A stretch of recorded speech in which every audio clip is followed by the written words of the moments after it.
Imaginez, deux hommes, l'un dirige la première puissance militaire du monde, l'autre tient tête à tout l'Occident depuis plus de 3 ans. Et le 15 août 2025, ils se rencontrent, pas à Washington, pas à Moscou, mais en Alaska. Un sommet secret, pas d'invités, pas de caméras. Et surtout, c'est une raconte pour la paix en Ukraine, sans le président ukrainien Volodymyr Zelensky. Alors, Trump va-t-il offrir à Poutine les terres d'Ukraine en échange de la paix? Ou bien, est-ce le coup de maître du Kremlin pour redessiner la carte de l'Europe? Pour comprendre ce qui va se jouer en Alaska, il faut revenir quelques semaines en arrière. Les tensions explosent. Washington annonce de nouvelles sanctions massives contre Moscou. Trump menace Poutine, lance des ultimatums et envoie des sous-marins nucléaires frôler les côtes russes. Les médias occidentaux y voient un coup de pression. À Moscou, on y voit une opportunité, parce que Vladimir Poutine, lui, ne négocie jamais sous contrainte.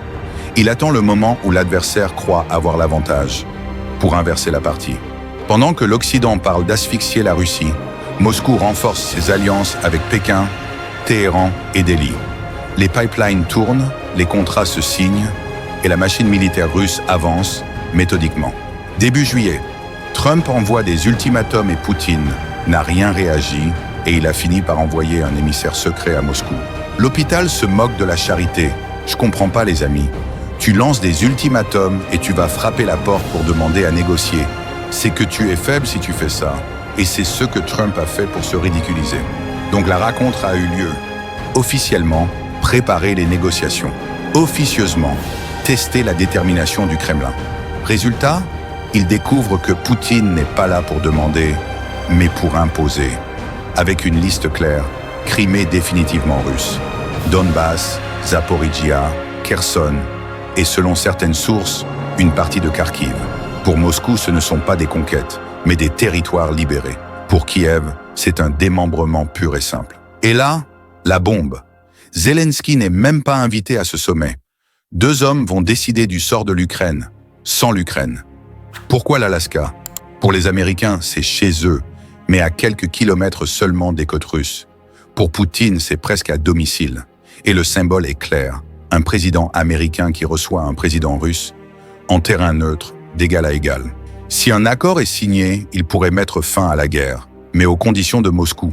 Territoire conservé, reconnaissance tacite de nouvelles frontières et un message au monde. L'Occident recule, la Russie reste debout. Pour Trump, c'est l'occasion de rentrer dans l'histoire comme l'homme qui a mis fin à la guerre. Pour Poutine, c'est la validation officielle de 3 années de stratégie militaire et diplomatique. Mais attention, un tel accord pourrait fracturer l'OTAN. Les Européens, exclus des discussions, se sentiraient trahis. Et à Kiev, ce serait un choc. Zelensky pourrait perdre le peu de soutien populaire qu'il lui reste face à un peuple qui se sentirait abandonné. Scénario 1. Trump et Poutine signent la paix. La guerre s'arrête, les marchés se calment.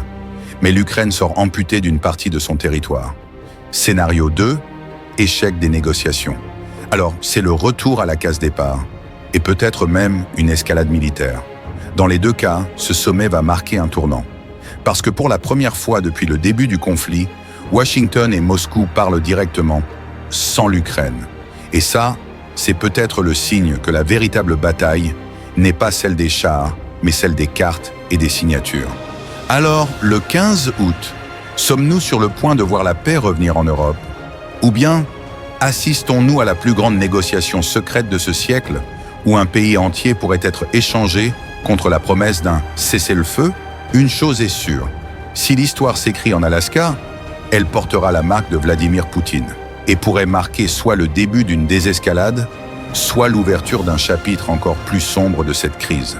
Alors, que faut-il attendre de cette rencontre? Une paix fragile, basée sur des concessions mutuelles, ou une manœuvre de plus, destinée à gagner du temps et à diviser l'Occident? Et vous, qu'en pensez-vous?